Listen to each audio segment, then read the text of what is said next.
Hello, good morning, everyone. Happy New Year and welcome. It is wonderful to have you join us today for this inaugural Nepal Dialogue UK webinar series. We are going to start this webinar series every month from now on. We are so glad you are here, no matter where you are joining from. I think I can see 27 participants now, and hopefully it will grow as we go forward. A warm welcome to all of our attendees, whether you are here to learn, network, or to explore.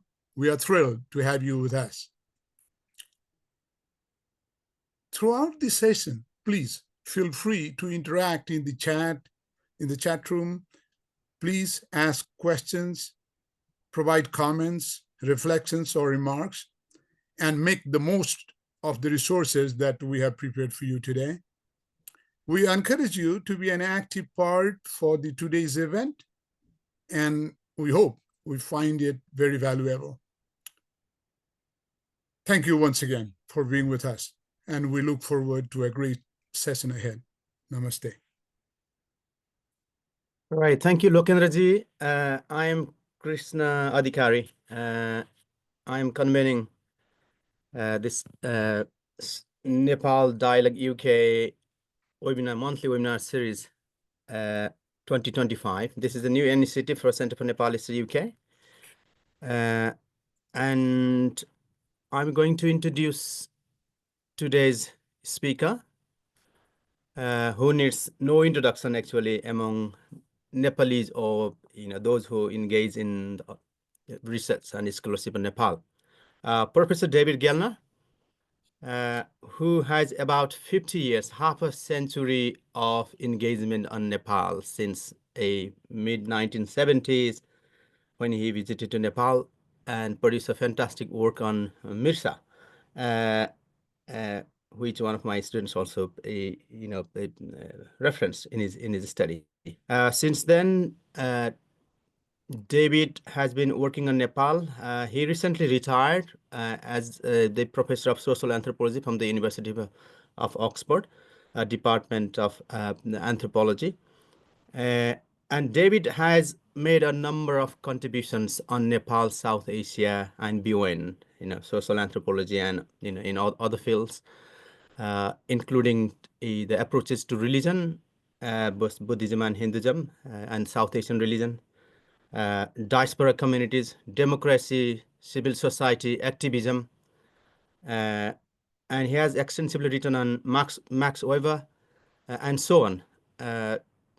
So after David's retirement, he has been in huge demand to deliver lectures, share his knowledge, and we're very, very lucky to find him to deliver this inaugural talk, which is based on a research we carried out in partnership between Center for Nepal Studies UK and Oxford University between 2009 and 2012. Of which David was the principal investigator. Of course, today's talk is not only limited on that studies.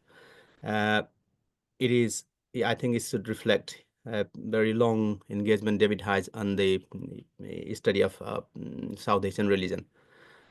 With this, I would like to invite David to deliver his talk. I think he has got his slides, so he will upload them for about 30 minutes of talk. Then we will go to question and answer.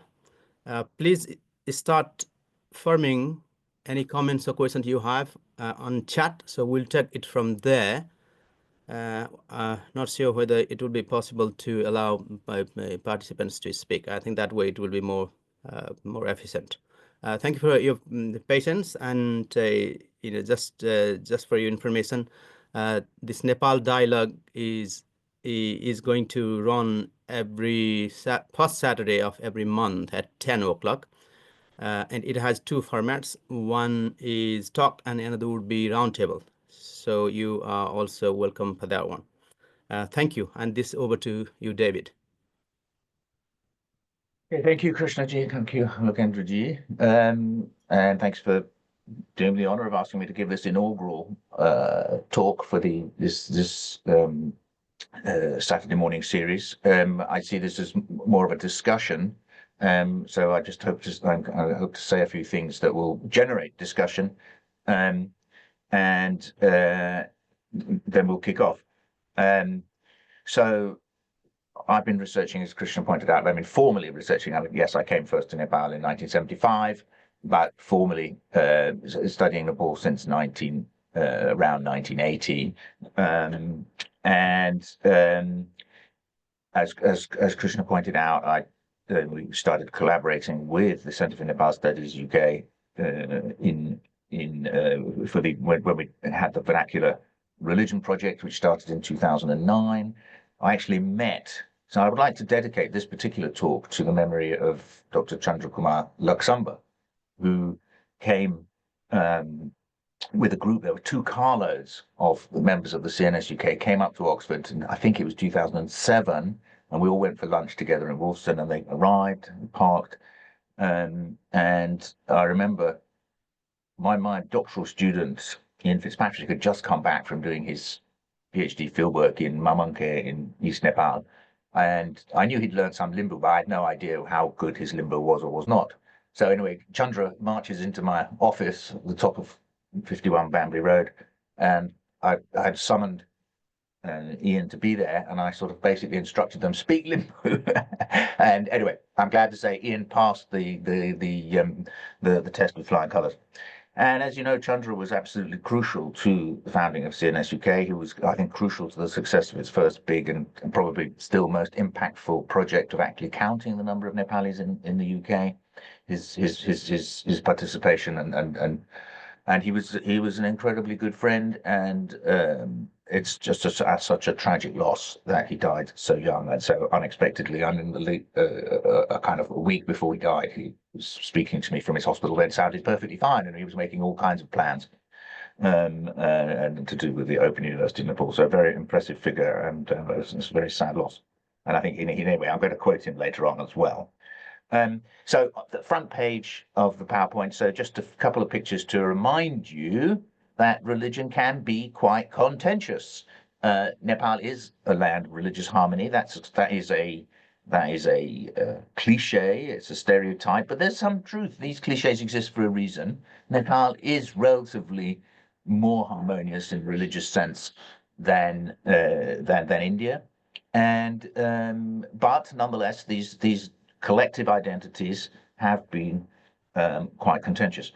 Now, before I go on, let me just give you a kind of disclaimer, which should go without saying, but probably I should say it anyway, is that, obviously I'm not an expert on every aspect of Nepali religion, and you as individuals will know far more about your own personal family history and personal family practices than I can ever know. So, it's not... all scholarship is a collective enterprise, but particularly in these kind of aspects. Okay, so next, let's move on to the next slide. There we go. So just to remind you that what the formal situation is, and the formal situation as of 2015 is that Nepal is a secular country. However, what does secularism mean? And it's very interesting that Article 4 of the Nepal Constitution says Nepal is an independent, indivisible, sovereign, secular, inclusive, democratic, socialism-oriented, federal, democratic, republican state. And of all those very contentious terms, the only one that the Constitution makers felt needed a definition was the word secular. So they didn't need to define federal, they didn't need to define socialism, but they did feel the need to define what secularism is. What does secularism mean? And this might come as a surprise, especially to French people. Secularism means the protection of religion and culture being practiced since ancient times and religious and cultural freedom. So that is quite a confusing definition, which itself probably needs to be defined and is still contentious. That's just to remind people that is the constitutional position as of now. Okay, so next slide. This is a slide that Krishna designed for a very different purpose, but it is relevant, and the relevance is this. In tradition, this is partly also, I put this slide in partly to address the term identity. What does identity mean? What identity are we talking about? Well, every Nepali obviously, is born into a household and into a set of kin. And by virtue of belonging to that set of kin, those kin relations, they belong to a clan, and beyond that, a tar, and beyond that to a jat or jati, and beyond that to a larger ethnic group, and beyond that to the Nepali nation. And of course, there are these brand new, what I call macro categories. I don't think that's not a bit of sociologies, which is probably not going to catch on.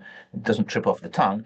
But what I mean by macro categories are these jumbo terms which have been introduced. They're almost all neologisms. That's to say, they were invented and they've been coming to use only since 1990, and often sometimes in some cases later than that. I'm thinking of terms like Khas Arya, Janajati, Madeshi, Dalit, and so on. So these are the kind of jumbo terms in which Nepalese politics and ethnic politics are thought about these days. And so, just as when anyone from the United States of America meets another person from the United States of America, they always say, "Oh, where are you from?" And they analyze, they try to work out, whether they've actually been to the state or the town or the village in which the person is from. Likewise, when any British people meet each other, they of course always want to place the other person in the class system. Of course, they don't ask.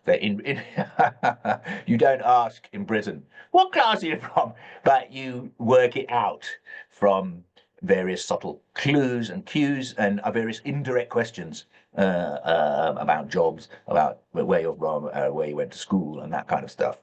And likewise, I hardly need to tell you, every Nepali, of course, nowadays it's completely. When I was first in Nepal back in the 1970s, I was taught that you were allowed to ask people to pay kasma. But nowadays that's considered a little bit too direct. But nonetheless, you can correct me if you think I'm wrong, but I believe that it's still absolutely the case that every Nepali, when meeting any other Nepali for the first time, will automatically want to place them. And now, every Nepali household has its own Kul Dharma. Now, what does Kul Dharma mean? The family. This is the tradition. The real tradition of Nepal is the Kul Dharma tradition. But it covers, that can mean anything, right? Everything is Kul Dharma. But what it actually means in practice varies hugely from place to place, group to group, household to household. But everybody agrees that that is what you should be doing. Everyone has their own Kul Devata or Kul Devi. And this is kind of a key part of identity. Of course, traditionally, interestingly, that Kul Devata was usually just a stone. And what was the identity of that stone? Nobody knew. It was just called the Kul Devata. And nowadays, there's a trend and fashion for kind of building temples and sometimes identifying that Kul Devata with some big Hindu goddess or whatever. And I know Buddhist lineages where actually the Kul Devata is actually a Chaitya, so not a goddess and doesn't receive sacrifice, of course, at all. So it very, very varies. What under that label, Kul Devata and Kul Dharma, a huge amount is hidden, human variation. Okay, next slide. Now, the other thing to say is, and this goes back to the theme of kind of religious harmony, if you like, Dharmic Sahishnuta, is that very often you have shared practices between different groups, even though they understand them in very different ways. So this is a classic example from my original fieldwork. This is the chariot festival of what you probably know as Machendranath, Ratu Machendranath, but is known to Buddhists as Avalokiteshvara, and actually to the people of Bunga, and Dr. Dharma will correct me if I'm wrong, but I think most people in Bungamati will just refer to the god as Bungadya, the god of Bunga. But Hindus worship him as a kind of essentially a form of Shiva, so Machendra, Nath Yogi. Buddhists worship him as the Buddhist Bodhisattva Avalokiteshvara. And there are many, you could make a similar analysis of many, many other practices, including the Dasai festival. Okay, so the next thing to say is, okay, so what about okay, people belong to these identities, they have different religions. One of the word dharma is also incredibly polysemous. That's to say, it has multiple meanings. It can mean everything from ritual. It can mean you can use the word dharma to refer to ritual. You can use it to refer to duty. You can refer all kinds of things. But it has become the standard translation of the English word religion. And the English word religion, of course, itself has a long history and has changed its meaning over time. And Nepalis had to be taught this Western concept of religion and the idea that everybody should have one and only one religion. That is a very Western idea that only came into Nepal in the 1950s, and people had to be taught. And the late Harka Gurung dug out the instructions that were given to the very first time Nepal had a census in 1952. It was done in two phases, in 1952 and 1954, in different parts of the country. And the census takers were given instructions because people didn't know which of these boxes are we supposed to tick. Hindu, Buddhist, nobody. People weren't used to thinking of themselves as Hindus. The very word Hindu was invented, very late, and the idea of a Hindu Dharma was invented very late. So they were basically, you can see they've got the instructions. They were told put just Maga, Gurung, Sarki, Damai, Bawan, Chetri, put them all down as Hindus, and so on. So people didn't know. They had to be taught that you could which religion they were, and that they were only allowed to be one such religion. And this is what you get. This is this is probably too small. I don't know. It depends how large of a screen you're watching this on, whether you can actually whether you can actually see these numbers. The important point to note, several big important point. One is, of course, Hinduism is by far the biggest group in Nepal. Despite, unfortunately, Buddhists activists have often claimed, 50% of Nepal is Buddhist. Actually not.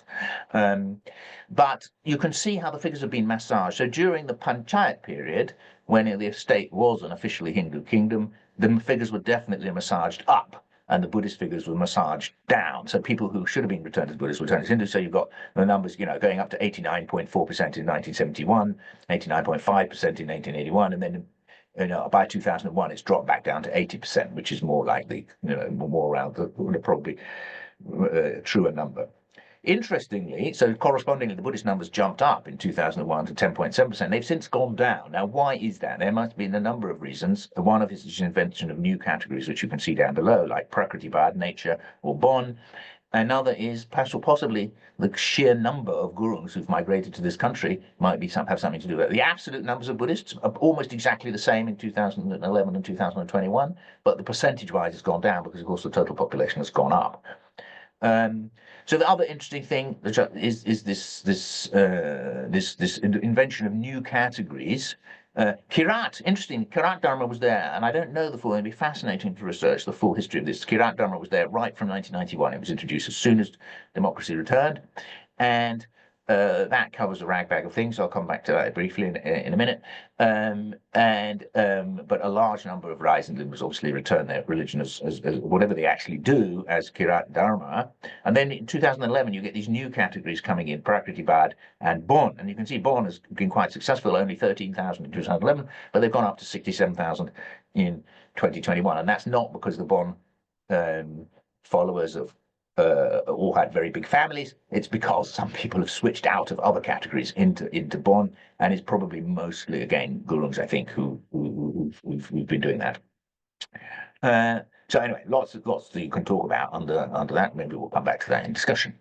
So what do we have here? So one of the thing which has happened since 1990 is not only these new categories that have been measured in the census, but there's been whereas the Panchayat period was definitely a period of nation building, post-1990 period is equally strongly a period of ethnicity building.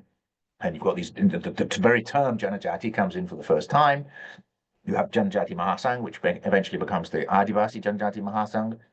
And the fundamental assumption, as with religion, is you can have one and only one, and everybody has to belong to one of these groups. But how many groups there are has changed over time. It's now got fixed, I think, at 57. Om Gurung did a report for the government, which was then shelved, which proposed expanding it to 88. And each of these different ethnic groups have started to celebrate their annual festivals, and have a national kind of ethnic dress and so on. So all of that is a kind of process of the creation of ethnicity. So thinking about the contrast between ethnicity and religion, it's, I mean, you know, the idea that everybody has one and only one ethnicity is clearly untrue in the Nepalese case. I mean, there are so many intermediate cases, like, for example, the Gales, who are found among both Tamangs and Gurungs, and some Gales think they should be a separate entity with their own in there. And then, of course, you've got all the mixed marriages, which are increasing, and so on. And there was an old-fashioned, pre-modern kind of caste logic by which, you know, most of the mixed people, if the father was a Baun and the mother was Janajati, then the offspring would be Chetri. And so that's why, one of the reasons why the Chetris are the biggest single group in the country. But, you know, now you've got just huge numbers of mixed marriages. So it's definitely a bureaucratic fiction, if you like. And likewise, on the level of religion, so many people, as we'll see, actually practice more than one. So in the Vernacular Religion Project, we surveyed 300 households, and kind of each individually also ascribed a religion within those 300 households. And one of the things we did first, we asked people, you know, what is your religion? And then we said, okay, that's interesting. We recorded that response. So then we asked, what if I give you these following possibilities? And quite substantial, not a lot, but enough. A substantial number of people switched once they were given the opportunity and told that they were allowed to be Hindu and Buddhist, or Kiranti and Hindu, or Kiranti and Buddhist, or Kiranti and Hindu and Buddhist. Once those offers were there were quite a few people took that up. So this is the religion after prompt. So the pattern that you can see, if you go from the most Hindu on the left, we've got the Bauns on the left, and the most Buddhist, the Sherpas, on the right. So the Sherpas, you can see 100% Buddhist, every single one Buddhist and nothing but Buddhist. And the Bauns, 91.6% Hindu, Chetris, 93.1%, and so on. I mean, this is a small sample, so there's no distinction between Baun and Chetri. There's nothing. I wouldn't read anything into it. Just happened to have included some Christian Bauns in the sample, which reduces their number slightly.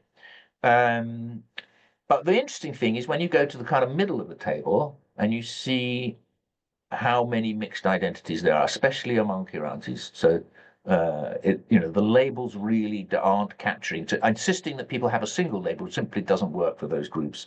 And anyway, we'll come to that in a second. So, the take-home point is that's the census, the national census in Nepal really should allow people to have multiple religious identities, and not just in Nepal, but that would be much closer to the actual practice and actual reality. So here are these are some pictures. One of the things that we did in the Vernacular Religion Project, when doing this survey, we asked permission to take pictures of people's shrines, and as you'll see, most Nepalis living in Britain have some kind of corner of the house which is turned into a shrine, and where objects of worship, and we systematically collected that information. One of the interesting things that the research turned up is, of course, that quite a few Kirantis actually don't. They're based, the kind of original Kirant tradition is aniconic. And it was very interesting for those of us on the project to learn this. It wasn't a surprise to Chandra, but to the rest of us to learn this, that quite a few Kiranti houses actually do not have a shrine like this. The ones who are kind of, if you like, more in tune with their original. Now, one of the things by doing the survey, we were able to actually kind of correlate across between people's responses to the religion question, both before and after prompt, and their shrines. And we got some very interesting examples. So, and this is why you have to make a clear distinction between what people say in terms of census response and what they actually do in their everyday life. And that tension between those two things is an important one, and it's one that was a big theme of the project as we wrote it up. So, top left, you've got an example of somebody who, after prompt, tick a Rai family, which tick the Kirant Buddhist Hindu, so they all wanted to say that they followed all three. And likewise, the Sunawar family down below, you can see, Krishna and Shiva with his trident there, very prominent on their shrine. The Gurung, bottom right, you had this particular Gurung family had two separate shrines right next to each other, one a Buddhist one and one a more Hindu one. And then most interestingly, and I'll come back to this example, this is a Rai man who himself was Christian, but his wife was a follower of Sai Baba. So you've got Sai Baba in the heart of Christ on that one. So here we come to Chandra himself, and he has what looks, on the face of it, looks like, okay, this guy, you go into his house, you look at his shrine, nice elaborate shrine. This guy's a Hindu, right? You'd be wrong. He's not a Hindu. Okay, so this is what Chandra himself said, and this is taken from a very nice video that was produced at the Surrey Heath Museum exhibition in 2012. They had an exhibition called Nepali Connections, and a whole series of people talking about religion. And this is actually Chandra's words. Nepalese people do not strongly stick with one religion. They're always with at least 2 or 3. I do believe and practice 3 religions. Hindu, I go to Pashupati, a very famous Hindu temple. When I go to Nepal, I go to Swayambhu, the birthplace of Lord Buddha, and that is the Buddhist religion. And I do practice my Kirat religion. Even though I practice Hinduism and Buddhism in my day-to-day life, I have a small puja place in my house. I have Hindu and Buddhist statues. On top of that, at the time of birth and death rituals mainly, when you do wedding ceremony or naming ceremony, we have to follow Kirat religion. Especially when we die, death ritual is based on Kirat religion. We don't use Hindu priests or Buddhist lamas. I practice, directly or indirectly, 3 religions. But we are not very hardcore fundamentalist type of thing. When I was in the army, I used to go to church. We celebrate Christmas as well. We Gorkhas celebrate all. That he laughed. So there you go. So that is, and that you may say, that is the typical Nepalese position. Okay, so what about debates? So, as there is a severe, big debate on whether, there is this assumption, that each ethnic group should have one religion, one and only one religion. Very unrealistic. In fact, obviously they don't. All ethnic groups have followers of all different religions, but nonetheless, the debate is there. And so there's a big debate within the Gurung community about whether they should be primarily Buddhist or whether they actually should be born, which is what the followers of the Poju Yajum Kongse Tamu, who's a very charismatic Gurung leader who's been writing down and producing scriptures on the basis of the old shamanic chants. And so there's quite a standoff between those 2 different positions within the Gurungs. Similarly, within the Limbus, should they follow their traditional shamanic religion or should they follow the new Satyabhama? Now, Satyabhama followers won't thank me for calling it neo-Hindu, but from the outside it does look pretty Hindu. They have fire sacrifices, they have scriptures, they have a holy syllable which sounds awfully like Om, and so on. So there's a big intra-cultural debate within the Limbus about what the correct path is. So you may be wondering, okay, I've been talking all along about collective group identities, but religion is not all about the group. It's also about the individual. And so there's a lot of freedom within Nepalese religion for the individual to choose their own particular salvational path or soteriological path. And that's one important sphere where there is individual freedom. And the other, of course, is when you're seeking particular help for a particular problem that you might have, and what I call instrumental religion, and typically recovery from illness, but you might just simply be seeking to find a lost object, or you might be wanting to solve a problem of a naughty child or whatever. And when you go for those kind of instrumental needs, then there's also quite a large sphere, although it may be done as a group or as a household, but it's still a kind of much more individualistic search, if you like, and doesn't necessarily have to stick to the kind of collective identities that we've been talking about. So I'm very near the end now. So this is the guy, this is the Rai man who had the icon of Jesus with Sai Baba in his heart. And this is what he said: there are no restrictions on religion in my family. They can become Buddhist, Muslim, Kirat, and so on. I want to see their happiness just like me. I am a happier person since I became a Christian. I would not stop my son becoming a Muslim if he believed that was for him. In my opinion, we do religious practice to feel happy. My wife feels happy when she does Sai Baba Bhajan, so I do not stop her doing this, and I do not like to take away her happiness. This is my darshan of life. I believe in democracy, and I want to see democracy in religion as well. Wise words. Okay, so final slide. So this is how I divide up the concept of religion. So you have to there are two aspects, if you like. There's the worldly and the otherworldly, salvational aspect. That's the one important split. And then within the worldly religion, there's the social religion versus the instrumental religion. Social religion is all that collective stuff that I was talking about.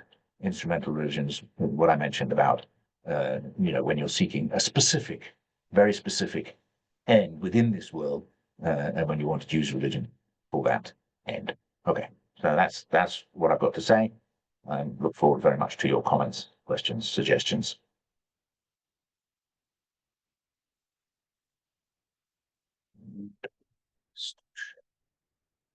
All right.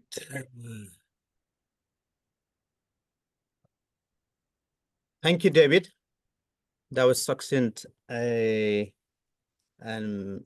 you done it in quite short period of time. Summarizes religious practices in Nepal, and also in diaspora. And I can see that Dr. Dharma has already corrected me, being from Bungamati himself, that Yes. yeah, we refer to Bungadio as Karunamaya, which of course is exactly, that is the correct most common Buddhist terminology, but probably unknown to most non-Newars and non-knowers. But and I'm sure, I suppose this must be known to Hindu Newars. Probably do use the term Karunama, probably know about it, but it is a specifically Buddhist. And most non-Newars will refer to the god as Machendranath for sure, and even many Newars actually. Yeah. Okay. I haven't seen any other comments typed in the chat. I think we have 38 people here, so maybe we should allow people to raise their hands and put the question, very concise and brief question, while people we start thinking about these comments and questions. Maybe I should ask you, David, about the politics of the how everybody layman does practice, and the political identity that's been argued by organizations related to caste, ethnicity, and so on.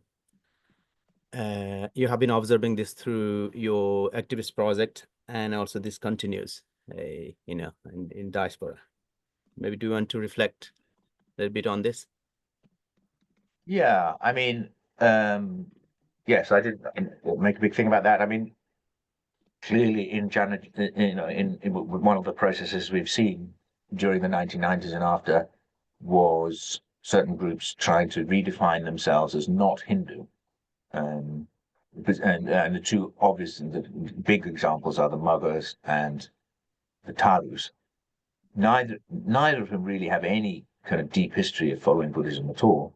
But in the Tharu case, it was Ramananda Prasad Singh, I think, who's former Attorney General, who first said, look, the Tharu comes from the word Stavira, and the Tharus are the original descendants of the Buddha's tribe, and so they tried to reclaim this Buddhist identity. I mean, Tharu actual everyday practice is completely tribal and non-Buddhist in a way, but there has been a movement to turn the Tharus into Buddhists, and there are some Tharus who have gone off and become Buddhist monks in Thailand and come back, and so there's some, and so that is happening. But probably on a small scale. I don't know. Chiara Letizia studied it at one point and wrote a couple of articles about it. And then among the Muggars, also the Muggars formally have said, look, we are Buddhist, but actual Muggar practice. Many, the problem is with that certainly there are many kind of more elite Muggars who are very deeply Hindu in their traditions, and yeah, it's. I mean, I don't know on the ground. I don't have a sense as of now how successful the movement to get rid of using Brahmin priests and to define the Muggars as wholly as Buddhist has actually worked. But it doesn't seem in the East, interestingly, even though some Kiranti people in the UK did, like as we saw with Chandra himself, did define himself as Buddhist. I don't see it as, it's not strong in East Nepal. whereas it is strong, obviously, among Gurungs and traditional among Gurungs. So it varies. It's complex, and it's Okay. so. I suppose the take-home message from that is that it's difficult to use Buddhism, even however much some Janajati activists would like to use Buddhism as a banner under which to unite all Janajatis against Baul Chetri hegemony. That is difficult. It's difficult in the Nepali case because it's the history. There's different groups have different histories, and it's complex. Right. We have now comments and questions in chat. First is, let's take one by one, I think, since we got time. It's by Bina Kapung, who says this comes from, I mean, can you see these questions, David, in chat? Yes, I can see this. Yeah. Right. She says this comes from the household practicing mixed Hindu Kranti religion and rivers. That's interesting. I hadn't heard that before. That's extremely interesting. That that there's a one-to-one correspondence, but it makes complete sense. And you have it among the Newas, for example. So Saraswati is equated with Manjushri, the Bodhisattva of wisdom, among the Newas. So even when Newa Buddhists are worshipping Manjushri, they often call him Sasudya. So there's this kind of conflation between Saraswati and Manjushri. So it doesn't surprise me, but I haven't seen that written about studied in detail, that correspondence. And you also find it in other parts of the world as well. For example, in Brazilian Candomblé religion and so on, there's kind of correspondence being made. And of course, that is one of the ways, historically speaking, that's how Hinduism spread, by identifying certain local divinities as avatars of Vishnu, for example. That, historically speaking, that's how Hinduism spread throughout the subcontinent of South Asia. Right. Maybe David, you can little more elaborate the practice of the religion among Newas and Baul Chetris. Right.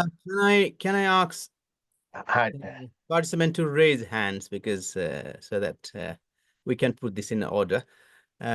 You can reply Bal Gopal after. I think we deal a couple of points here in the chat, David. You want me to take the chat ones first? Yeah.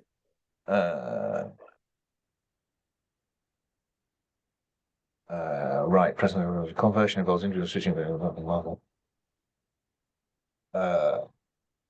Yeah. What about Christians? Well, the question is basically, is conversion to Christianity different? Yes, that's a very good question.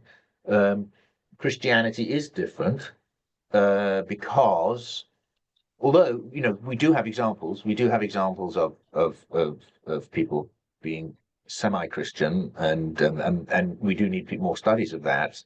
And there's this new group they're mainly based in Pokhara now. Well, I've forgotten the name of it, which is kind of effectively Christian, but while remaining within Hinduism, if you see what I mean. So, well, one shouldn't be dogmatic about this, but yes, one of the things about Christianity is, and always has been in its history, is its demand for 100% loyalty. Thou shalt have no God but me. In other words, if you're going to worship, if you're going to be a Christian, you've got to give up alcohol. You can't go to any Hindu ceremonies. So then it becomes incredibly important for Nepali Christians to define what is culture and what is religion. Okay, and so this is a question that people haven't had to ask themselves in the past. What is culture and what is religion? So if participating in Bhaitika is culture, then Christians can do it. If it's religion, they can't. So it becomes very important for them to do that. And there's a kind of active debate within the Nepali Christian community about that. But yeah, Christianity is somewhat different, yeah, that's a very good point. So, Bhagirat, you're muted, Krishna.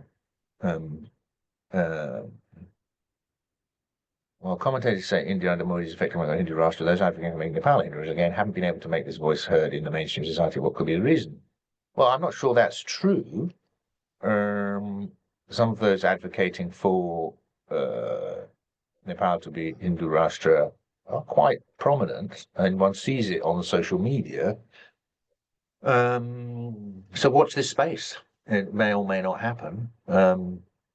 I suppose what's interesting is that the majority of people are quite happy with the current status quo. That's the interesting thing. That is interesting, that the kind of demand for Nepal to be officially Hindu doesn't seem to be, as of now anyway, having huge amount of traction. That's the interesting thing. I wouldn't like to say more than that. I mean, it clearly is a fact. Clearly is a fact that the majority of Nepalis are basically Hindu, although what that covers is very different things. Yeah. So, Yeah. okay. The questions are piling up. Do you want me to keep going through? Do you want me to go back to Balgopal's question? Yes. Let's answer Balgopal first. So, yeah, I'm not quite sure what the question is asking. What is the difference between Newars and Baul Chetris? The way of practicing religion among Newars and Baul Kshatriya. Do you want to compare how they do? I mean, look. Yeah. I studied Newars first, and I suppose unconsciously I absorbed the Newar prejudice against Baul Chetris, thinking, oh, these are villagers, their religion is extremely simple, we are so sophisticated, we have this high... It's absolutely true. Newars do have a very complex, very ancient civilization, and it is very complicated, and religion is extremely complicated, and detailed and highly ritualized. But actually, then when I started spending time in a Baul village, I discovered their cosmology is also extremely complicated and very rich, and that Newar stereotype that everybody else is very simplistic, very basic, very doesn't have the same urban sophistication. It's not urban, but they have very complicated rituals and highly ritualized and highly a cosmology that is full of spirits in exactly the same way. So I was interested to see that I'd unconsciously absorbed that Newar stereotype about the hills. Yeah, I mean, more than that, that's a kind of very superficial answer to your question. More going into the really deeper things of it would take too much time. But yeah, thanks for the question. Yeah. Let's go to chat again. There, that Dharma Sakya is asking, Chandra celebrating Christmas, going to churches, also celebrate traditional Hindu festivals and Buddhist festivals, but we do not regard us belonging to three religions. So that is a very good question, a very interesting question. That's right. And I suppose in the case of somebody who is clearly Buddhist, somebody who's got a clear Buddhist identity but still participates in those other things, that's because there's a hierarchy. There's a spiritual hierarchy, and that's what I wrote about in my first book. You can worship Hindu gods, you can have, I mean, Westerners often have a very simplistic idea, and they go to Sri Lanka and they go to a Buddhist vihara in Sri Lanka, and they see, oh, this Buddhist vihara's got a Hindu god in it. These people are mixed up. They don't know what they're doing. Yes, they do know what they're doing. It's the Westerner who's misunderstood, because there's a hierarchy. The Hindu gods are included, but at a lower level within the Buddhist cosmology. So, yeah, where you have a definite hierarchical cosmology with the Buddha definitely at the top, there's not a problem. You can absorb all those things as lower levels, or in the Christian case, you can say, okay, I do these other things, but they're just culture, it's not religion. But in Chandra's case, it wasn't so simple. What in Chandra's case, he did those things, he had the Hindu gods, but what was the ultimate? It was much flatter. It wasn't a hierarchical thing but I think if you asked, I mean, we can't ask him now, but what is your ultimate commitment? And I think it would have been to the Kiranti death rituals. So, but it was a much flatter cosmology, if you like, in that sense. So it was different. Right. Since the comments are building here, maybe let me summarize three questions here. Maybe two questions here. One by Rajendra Maharjan is about the cultural diversity in Nepal, how it's shaping or affecting.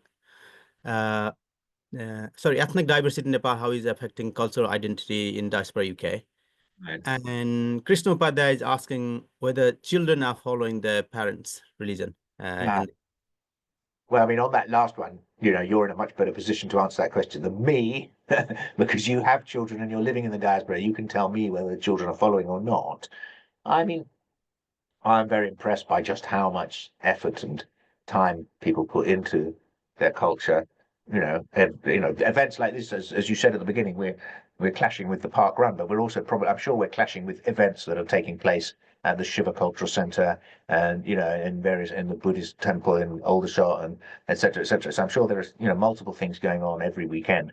And often that school in Farnborough in the middle of the Nepali community is booked out for a year ahead for all kinds of events every weekend. So I'm you know, always been impressed by that. So I don't know that to studying the younger generation and exactly how they're developing, that is something that, you know, that just needs systematic study and, you know, will be great to have. And we've got little bits and pieces, you know, I had a Gurung master's student in anthropology who wrote about this for his master's dissertation, but, you know, there's definitely room for more work on this. And it's something that's going to be changing all the time. Right. To Rajendra's question about how does ethnic diversity in Nepali communities contribute to overall cultural learning? So the big point there is one of the things we did in the Vernacular Religion Project is we compared the UK to Belgium. Now in Belgium the population is much smaller, right? So there is, or you could also compare England with Scotland. So where the population is smaller, the differences between different Nepalis get smoothed out, or they're not accentuated to the same degree, because there's a small number of Nepalis, they all lump in together and observe things together.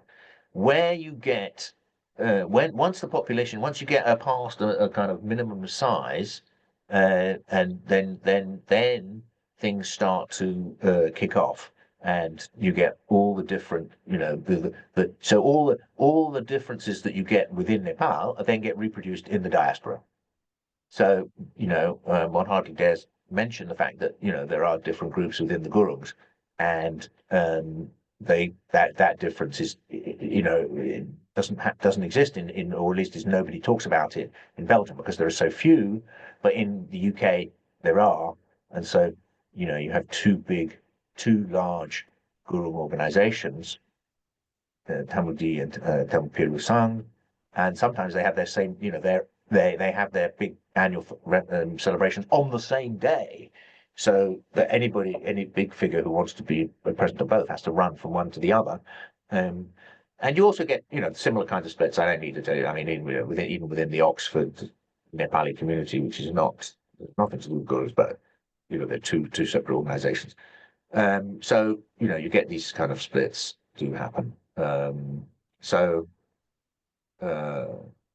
Yeah, those, you know, there are different ethnic organizations, and these, you know, there's as many as can be supported by the number of people that exist. But there are also organizations that try to bring everybody together, and that's also interesting to see. Right. Yeah. The long questions here, one by Dave, is about constitutional definition of secularism is a highly specific. What might be the more appropriate definition in a place context? Well, that is difficult to say, isn't it? And that's something which is going to have to be fought out in the law courts, I guess, and decided by the Supreme Court, or possibly, you know, I suppose if people cared enough about it, it might even end up with a constitutional amendment. I doubt it. I doubt that people will get that far. Yeah, and I mean, Naveen, it's what's interesting is people talk about, you know, there are debates about, is secularism a single thing around the world, or is it, you know, does it vary? And of course it does vary. The French model of secularism is very different from the American model, and very different again from the Indian model. And probably Nepal is going to end up with something quite close to the Indian model. But, you know, having that definition in there means that is the first step towards evolving a kind of specifically Nepali understanding of what secularism means. And that's that compromise. On the one hand, it means religious freedom. On the other hand, it means giving special protection to ancient religions. So in other words, what that definition allows is that it allows the government to treat religions like Hinduism, Buddhism, Kiran Dharma, differently from religions like Christianity and Islam. That's what it allows, and that probably corresponds to the instincts of a lot of Nepali people. That is correct. That is correct. The government should be giving more support to those religions, Sanatan Dharmas, that's to say religions which are ancient in the Nepali context, they shouldn't be treating all religions as exactly the same. But anyway, that's as far as one can go in terms of the definition. Yeah. Yeah, Naveen Acharya is asking about, I think that's very much linked to Rajendra Mahajan's the question as well.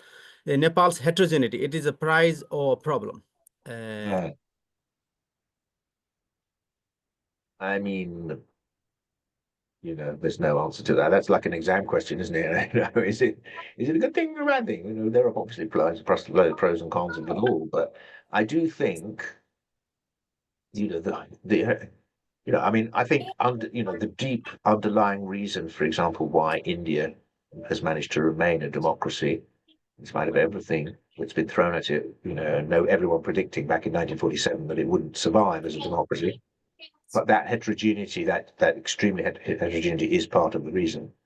And so it's, one of the things about the modern world is we have to learn to live with difference. And, cultures like Nepal and India, they know how to live with difference. They've been doing it for millions of years. So I think, millions, well, thousands of years.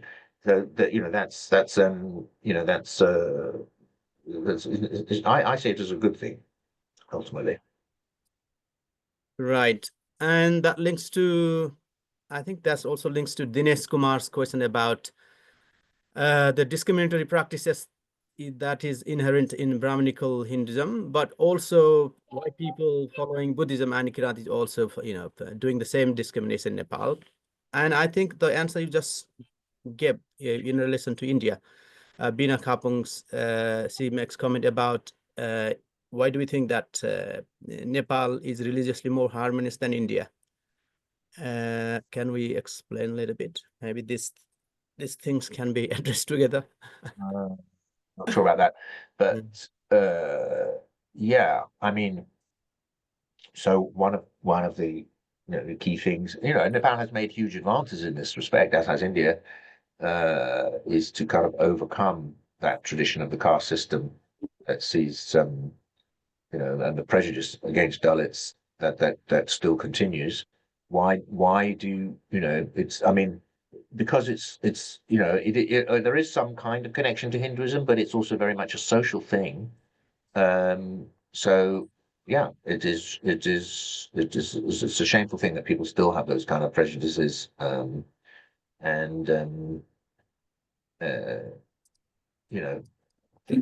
I think all leaders need to call it out. All leaders need to call out that and all individuals actually have responsibilities if members of their family or express those kind of overtly express those kinds of prejudices, then I think people need to call it out. Say no, it's not appropriate to say those kind of things nowadays. You shouldn't be doing that.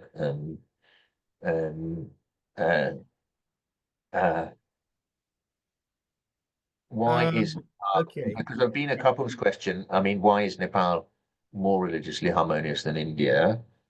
That's largely because, I mean, not that it's never happened, but I think it's largely because the Hindu-Muslim divide hasn't been politicized, hasn't been made. That's the one, if you're asking for a single reason why Nepal has managed to avoid that, it's because Muslims are a smaller percent. They're, except in the certain pockets of the Terai, Muslims are not such a big part. They're a small minority in Kathmandu.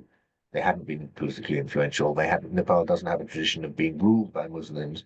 There isn't that kind of bitterness. So that is one reason. Right. Jagan Karki's question, I think I missed here. He says, how Nepal can protect ethnic identity and their practice while embracing the cultural harmony? What could be the role of education and awareness to minimize cultural class and politics of religion and ethnicity?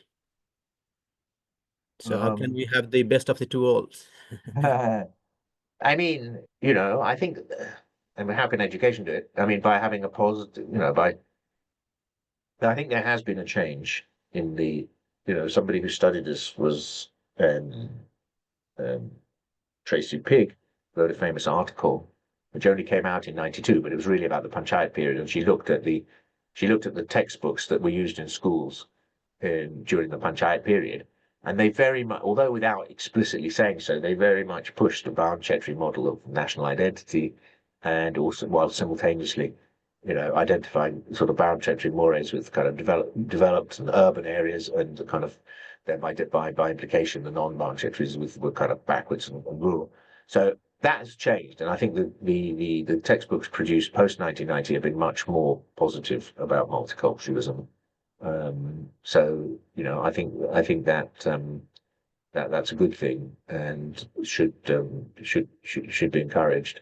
And we did something. I mean, where basically Krishna did. I mean, he can talk about it. Did some testing of new lesson plans in schools, or specifically about Dalits, and giving a more positive image of Dalits in the school curriculum. And those went down very well, both with the children and with the teachers. So we were kind of hoping that, since education policy is something that's under the new federal system been devolved down to the provinces, that the provinces could, make their own educational policies and actually take this on board. So yeah, I think things can be done. I think it's specifically on Dalits. I think society does owe the Dalits. The Dalits have been treated, very badly for hundreds of years, and that continues now. And there's this great paradox, that if non-Dalits, open a butcher's shop, for example, nobody think that's fine. The people say they're doing business, that's totally fine. But if a Dalit has a butcher shop, they're despised. So those kind of inconsistencies, those kind of moral inconsistencies, I think Dalits are right to feel resentful and feel that the society does owe them a leg up, and so I think that's something that people generally need to think about. And they still face huge prejudice when trying to, rent a room, for example, in urban areas. That's well documented.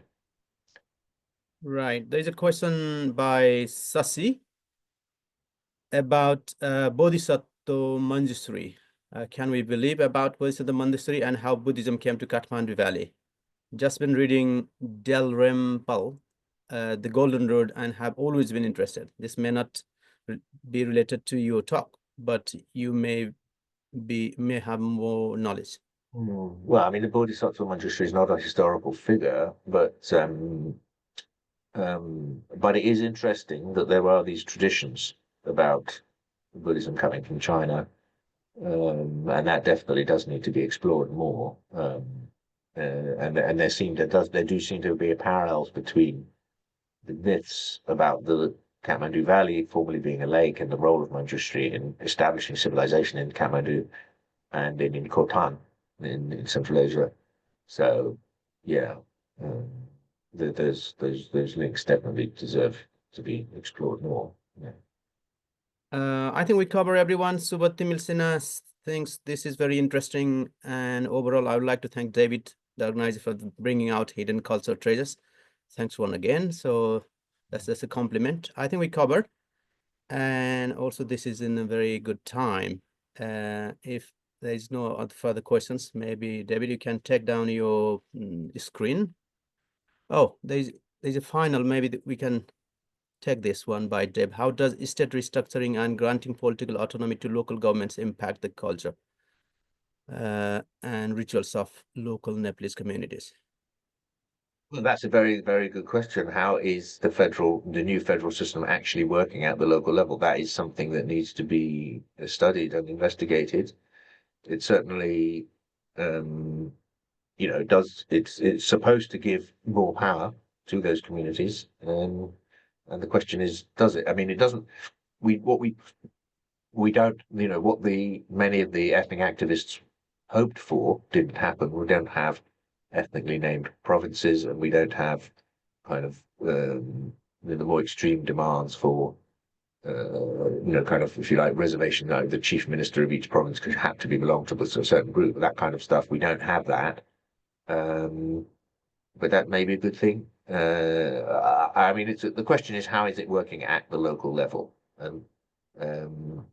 I hope somebody is studying that with these questions in mind. I can't give you an answer myself.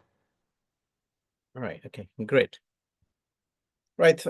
With this, I think let me now wrap this up. I'm stopping Facebook Live, and recording can go on, I think. Thank you, David, for this illuminating talk. It was truly evidence-based and also thought-provoking. And the subject was very interesting, and you handled this so well. And thanks for also, being our first speaker of this series. I just wanted to request all the participants, and especially those from the UK organizations, that we have been, thinking about this for a long time. There is a need for, global Nepali diasporic debate on various issues, both related to research best, as well as those related to more everyday problems facing Nepal and Nepalese everywhere. So our idea is to basically organize roundtables as well, and we are very much interested to have collaborations. If any UK-based or any other organizations would like to propose one roundtable or one talk, we'd be interested to schedule that in the coming days. Let's do this together. The team behind this voluntary action is basically Biwan Lokendra and I, who you could see today, is Naresh Khapangi Magar. He's also co-convener. And Dr. Sangeeta Shrestha, she's our media coordinator. Dr. Susma Basnet. And we have got large number of affiliates and affiliates, advisor, and fellows who also would be giving their talk. We are hoping that in the future we'll be able to collect all research-based talks and eventually come up with a edited book. So we'll be requesting David to, over the course of time, there's plenty of time because you're the first speaker, to develop this into a paper. Eventually, CNS UK is interested to bring out a book in a long term. Thank you for all the participants for wonderful questions and comments. There's a final question from Dharmaji about how to get information on future sessions. So do you want to, maybe you should put the CNS UK email into the chat so that people can see the email they should contact? Okay, sure. Right, let me type. There you go. Thank you. Thank you for all the participation. And we look forward to meeting you. I think it's the 1st of February is the first Saturday of next month. We yet need to decide, but we're thinking about some kind of panel discussion. But we also, we have also applied for the XML so that we can have our own mailing list, which you can subscribe. We'll come back to you. Thank you. See you next time. Thank you. Let me press break. Is the break.